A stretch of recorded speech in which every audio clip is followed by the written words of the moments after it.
বাড়িতে সবার একটু বেগুনি খাওয়ার ইচ্ছা হয়েছে। সে কথা শুনে আমি চটজলদি চলে গেলাম ছাদে।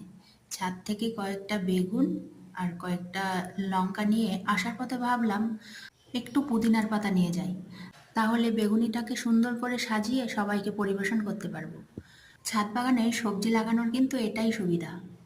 তারপরে আমি রান্নাঘরে এসে বেগুনটাকে সুন্দর করে কেটে নিয়ে ধুয়ে নিলাম।